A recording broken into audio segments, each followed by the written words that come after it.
Hello साथियों, welcome to Exampur. Exampur में आप सभी का स्वागत है। सभी साथी आ जाएंगे। सेशन आपके शुरू हो चुका है। बेसिकली हम सेशन में बात करेंगे, आप सभी के लिए बड़ा इंपॉर्टेंट सी एक जानकारी है यूपी ट्रिपल एससी पीईटी 2021 के अनुसार, है ना। क्योंकि जिन्होंने यूपी ट्रिपल एससी पीईटी 2021 का फॉर्म भरा था और जिन्होंने अच्छे खासे मार्क्स इसमें प्राप्त किए थे, उन सब के लिए बहुत ही बड़ी खुशखबरी है।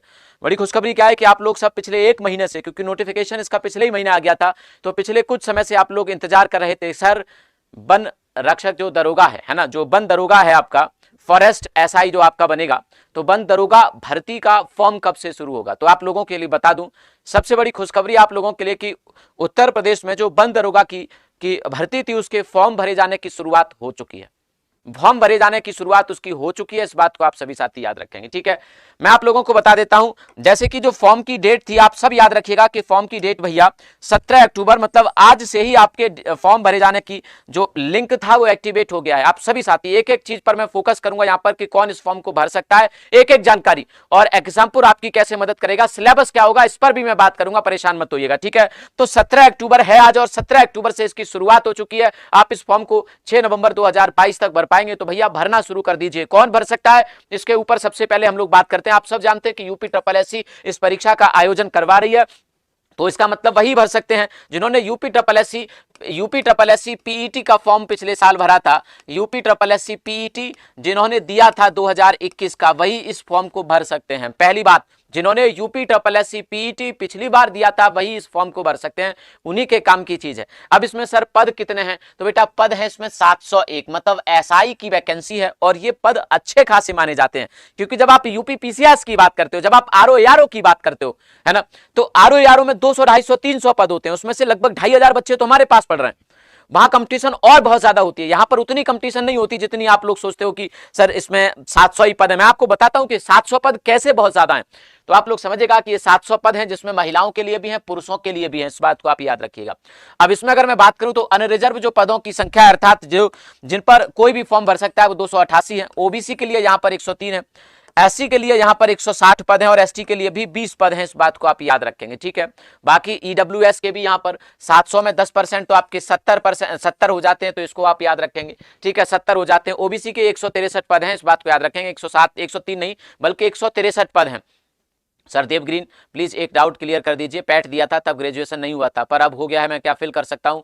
मैंने जब पैट दिया था तब नहीं, तो नहीं भर सकते शायद, हाँ, क्योंकि पैट में आपकी 12th की ही वो रही होगी।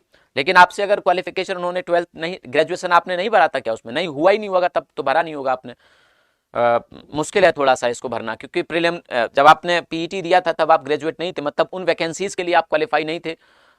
एक बार ना मुझे इस पर थोड़ा सा रिसर्च करने दीजिए, फिर मैं आपको बताता हूं, क्योंकि मैं गलत जानकारी आपको नहीं देना चाहूंगा। भले मैं थोड़ा सा इस पर मेहनत करके, और आप चिंता मत करिए, देव ग्रीन फूड एग्रो आपको कुछ ना कुछ मैं ईमेल वगैरह देख के जाऊंगा यहाँ पे ऑफिशियल हमारी, उस पर आप मेल कर देंगे तो मैं आपको इसकी जानकारी दे दूंगा, ठीक है। तो आप, हाँ, तो ईडब्ल्यूएस क्या हो जाएगा 70, क्योंकि ये जो ऐसी जानकारी जो आप मांग रहे हैं वो किसी नोटिफिकेशन वगैरह में नहीं थी, तो मैं थोड़ा सा इस पर रिसर्च कर लूँ तभी आपको दूंगा, ठीक है। आपका क्या हो जाएगा, ईडब्ल्यूएस की 170, महिला की इसमें 140 पोस्ट है। जो स्वतंत्रता सेनानी होते हैं ना, उनके जो मतलब उनके जो परिवार के लोग होते हैं, जैसे जो आपके डिपेंडेंट होते हैं फ्रीडम फाइटर्स पर, है ना, डीएफएफ जिस ग्रुप को हम लोग बोलते हैं, तो उनके भी यहाँ पर 14 पद हैं और कुशल खिलाड़ियों के भी यहाँ पर 14 पद हैं, मतलब 5-5% इनको भी यहाँ जगह रखी गई है ना। हैंडीकैप्ड भर सकते हैं, हैंडीकैप्ड की तो कोई समस्या ही नहीं बेटा, भर सकते हैं वो, तो उनको तो अलग से भी रिजर्वेशन मिल जाता है, तो हैंडीकैप्ड तो भर सकते हैं। इस पूरे 288 पद तो सबके लिए होते हैं, किसी भी कैटेगरी से आप आते हैं इस फॉर्म को भर पाएंगे। आगे बढ़ता हूं मैं। अब सर क्वालिफिकेशन क्या होगी, तो बेटा क्वालिफिकेशन थोड़ी सी अलग है और इसीलिए ये कंपटीशन बहुत आसान है। देखो क्वालिफिकेशन, पहले तो आयु आपकी 21 से 40 वर्ष के बीच है, तो भर दीजिए आज ही, और मुझे लग रहा है सब 21 से 40 के बीच में होंगे। एससी एसटी ओबीसी को 5 वर्ष की छूट मिलती है, वो सब आप जानते हैं, मतलब 45 साल तक अगर एससी एसटी ओबीसी है तो वो फॉर्म भर सकते हैं। शैक्षिक योग्यता स्नातक, और स्नातक में, है ना, यहाँ पे कुछ स्पेशल क्वालिफिकेशन है। स्नातक अगर आपने गणित, भौतिकी, रसायन, वनस्पति विज्ञान या जंतु विज्ञान या वानिकी या भूगर्भ, कृषि या सांख्यिकी या पर्यावरण विज्ञान, मतलब ये कुल मिलाकर 10 विषय हैं। कितने विषय हैं? ये कुल मिलाकर 10 विषय हैं। अगर इन 10 में से आपके पास ग्रेजुएशन में 2 विषय रहे हैं, है ना, जैसे आपने बीएससी करी होगी तो हो सकता है वहां पे आपने केमिस्ट्री और फिजिक्स पढ़ा हो, या मैथ और केमिस्ट्री पढ़ी हो, या मैथ या फिजिक्स पढ़ा हो, आपने अगर पढ़ा है, या फिर आपने हो सकता है जंतु विज्ञान पढ़ लिया हो, या फिर वनस्पति विज्ञान मतलब जूलॉजी बॉटनी ऐसे टाइप पढ़े हो, या फिर आपने पर्यावरण विज्ञान, मतलब इन 10 में से सिर्फ 2 विषय अगर आपके ग्रेजुएशन में रहे हैं, 10 में से कोई भी 2 विषय अगर आपके ग्रेजुएशन में रहे हैं तो आप इस फॉर्म को भर सकते हैं। अब आप देख रहे हैं यहां से बीकॉम वाले बाहर हो गए, यहां से बीसीए वाले बाहर हो गए, यहां से बीए वाले लाखों की संख्या में बाहर हो गए, तो कट ऑफ अपने आप कहां जाएगी? नीचे जाएगी, है ना। बीसीए, बीकॉम, बीबीए, बीए ये सब बाहर हो गए, यहां से 12th वाले भी बाहर हो गए क्योंकि स्नातक किए, तो कट ऑफ कहां जाएगी? कंपटीशन अपने आप लाखों की संख्या में कम हो गई। तो आपके पास ये बढ़िया मौका है, अगर आप ग्रेजुएट हैं वो भी इन सब्जेक्ट से, अगर इनसे नहीं है तो अगर आपने बीटेक किया है, क्या सुनहरा मौका है बीटेक वाले बच्चों के लिए। बीटेक का कोई सब्जेक्ट नहीं मांगा, अगर सिर्फ बीटेक है, चाहे कोई किसी भी ब्रांच से हो, कोई दिक्कत नहीं है, किसी भी ब्रांच से, दुनिया की किसी भी ब्रांच से आप बीटेक हैं, तब आप इस फॉर्म को भर सकते हैं। ठीक है, बढ़िया खुशखबरी की बात है। मतलब इसमें आर्ट वाले बच्चे बेचारे छट गए, सारे बच्चे छट गए आर्ट वाले। अरे बस अब बीएससी और बीटेक वाले, इसके बाद या फिर ग्रेजुएशन आपकी एनिमल हस्बेंड्री में है या वेटरनरी में है, पशु विज्ञान वगैरह में है, पशुपालन में है ना, तो आप पशु विज्ञान में अगर स्नातक हैं, बीएससी एग्रीकल्चर में आपके पास पशु विज्ञान आदि सब्जेक्ट रहते हैं, अगर ऐसा कुछ है तो आप इस फॉर्म को भर सकते हैं। तो फिर से सुनिए, अगर आप बीएससी हैं तो आप इस फॉर्म को भर सकते हैं, अगर आप बीटेक हैं तो आप इस फॉर्म को भर सकते हैं, अगर आप बीए हैं तो आप इस फॉर्म को नहीं भर सकते, अगर आप बीबीए हैं तो भी आप इस फॉर्म को नहीं भर सकते क्योंकि बीबीए में ये सब्जेक्ट नहीं होते, अगर आप बीसीए हैं तो भी इस फॉर्म को नहीं भर सकते, बीकॉम है तो भी नहीं भर सकते। आप ऐसे समझ लीजिए कि अगर आपके पास ग्रेजुएशन में इनमें से कोई 2 विषय रहे हैं तो आप इस फॉर्म को भर पाएंगे। तो कंपटीशन बहुत कम हो जाती है, आप आसानी से दरोगा बन जाओगे, ये सच बता रहा हूं मैं, आसानी से होगा क्योंकि इसमें बहुत सारे आपके प्रतिद्वंदी बाहर हो गए इस क्वालिफिकेशन को रखते ही। चलेगा, यहां तक मैं आप लोगों को बता चुका, इन 10 में से कोई 2 विषय आपके पास होने चाहिए ग्रेजुएशन में, या फिर आप बीटेक होने चाहिए, या फिर बीटेक नहीं है तो पशु विज्ञान में स्नातक अगर है तो बहुत बढ़िया बात है, आप इस फॉर्म को भर पाएंगे। सर पीईटी नहीं है तो मैं, पीईटी नहीं है तो नहीं भर सकते, फिर आपके लिए नहीं है तो आप इसको नहीं सुनेंगे बेटा, ठीक है। पीईटी नहीं है तो नहीं भर सकते, अगर बीए है तो भी नहीं भर सकते, एमए है तो भी नहीं भर सकते, ठीक है। चलिएगा, है ना। तो अब आगे आ जाते हैं हम लोग। अब हम फिजिकल स्टैंडर्ड की बात करते हैं कि देखो कौन भर पाएगा। देखो यहाँ पे हाइट की भी कोई समस्या नहीं है, मुझे लग रहा है कम से कम हाइट कितनी भी होगी तो 163 से लड़कों की ज्यादा होगी, तो यहाँ लड़कों की 163 हाइट है और लड़कियों की भी 150 हाइट रखी गई है, तो आप इस फॉर्म को भर सकते हैं, है ना। और लड़कों का जो सीना है वो 84 सेंटीमीटर है, फुला के 5 सेंटीमीटर ऐड होगा। लड़कियों का मतलब यहाँ पे कुछ इस तरीके की नहीं होता है, सिर्फ लड़कों का ही, बॉयज का ही होता है, तो इस बात को आप लोग याद रखिएगा। चलेगा, अब यहां तक आप, अब पुरुष क्या है, पुरुष अब इसमें दौड़ है, इसके साथ साथ पुरुष 25 किलोमीटर 4 घंटे में, वजन नहीं लेना आपको, जबकि फॉरेस्ट गार्ड में वजन लेकर चलना पड़ता है, यहां पर कोई वजन नहीं लेना, इस बात को याद रखेंगे। जबकि महिला है तो 14 किलोमीटर 4 आवर में आपको चलना पड़ेगा, क्योंकि फॉरेस्ट ऐसा ही बन रहे हैं, कोई छोटा मोटा पद नहीं है, जंगल के राजा बनेंगे आप।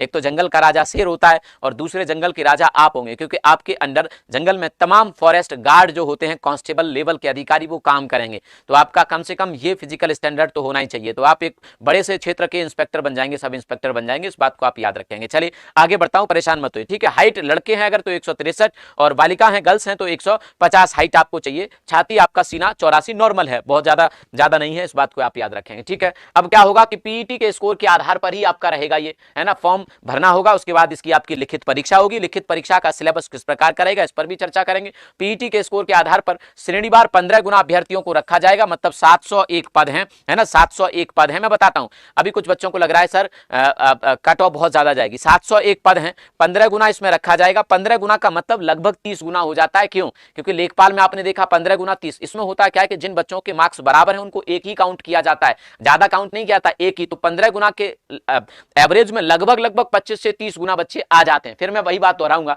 कि 15 गुना नहीं होता एग्जैक्ट, ये 28-30 गुना होता है, क्योंकि जिन बच्चों के मार्क्स बराबर होते हैं उनको बराबर काउंट किया जाता है, एक पोजीशन पर ही काउंट किया जाता है, अलग अलग नहीं। तो ये बढ़ के लगभग 25 से 30 गुना हो जाते हैं बच्चे। जैसे 8000 पदों के बदले में लेखपाल के 2,40,000, तो 8000 के बदले तो कितना 15 गुना कितना होना चाहिए, 1,20,000 होना चाहिए, लेकिन थे कितने 2,47,000, तो ये 30 गुने से भी ज्यादा था। तो ये लगभग यहां पर जो पद होंगे आपके वो ऐसे हो जाएंगे 22,000 के आसपास, मतलब 22,000 को शॉर्ट लिस्ट किया जाएगा। अब आप कहोगे कि सर सिर्फ 22,000 तो कट ऑफ बहुत ज्यादा जाएगी, बिल्कुल भी नहीं जाएगी, क्योंकि मैं सच बता रहा हूं आप लोगों को, क्योंकि इसमें से बीए वाले बच्चे गायब हैं, तो जिन्होंने पीईटी बीए वाले हैं वो तो अपने आप निकल जाएंगे इसमें से, जिनके नंबर बहुत सारे हो रखे होंगे।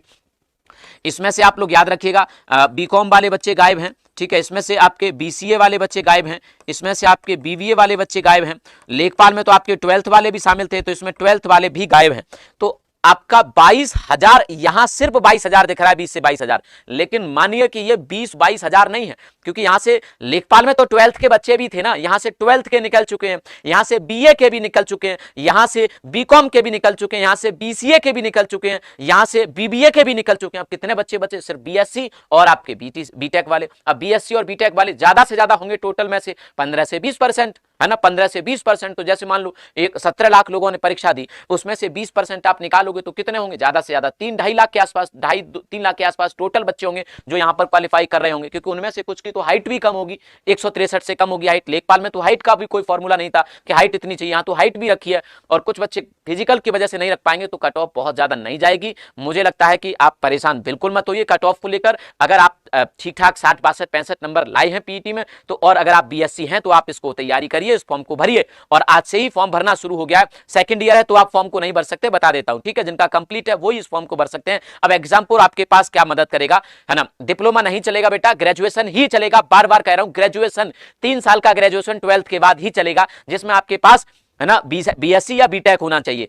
बार बार फिर से बता रहा हूं, बीएससी में कौन से सब्जेक्ट? उनमें से कोई 2 वही होते हैं सब्जेक्ट बीएससी में। बीएससी में इतिहास नहीं पढ़ाया जाता, वही सब्जेक्ट होते हैं, मैथ है, रसायन है, केमिस्ट्री, बायोलॉजी, जूलॉजी, बॉटनी, ये सब होते हैं उसमें, तो वही सारे सब्जेक्ट हैं। मतलब बीएससी या बीटेक है तो आप इस फॉर्म को भर सकते हैं। फीमेल की हाइट बेटा 150 सेंटीमीटर है, इसको भी आप याद रखना, 150। मेल की 163 है, तो हाइट बहुत कम रखी गई है, जबकि यूपी कांस्टेबल वगैरह में 168 मांगी जाती है, जबकि दिल्ली पुलिस वगैरह में तो 170 चलती है। तो यहाँ हाइट